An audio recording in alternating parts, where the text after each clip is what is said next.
quick lesson about the prefix fa'a. You'll see fa'a in front of hundreds, maybe even thousands of Samoan words.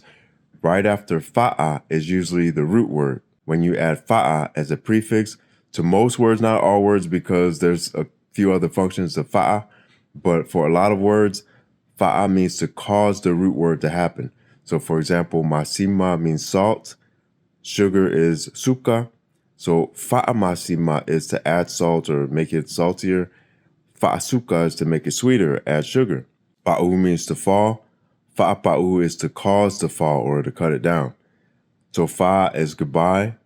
Fa'a tofa is to cause or initiate the goodbye, like let's wrap it up. Another function of fa'a is liken to or style or way, like my shirt says fa'a Samoa, like Samoan way, Samoan style.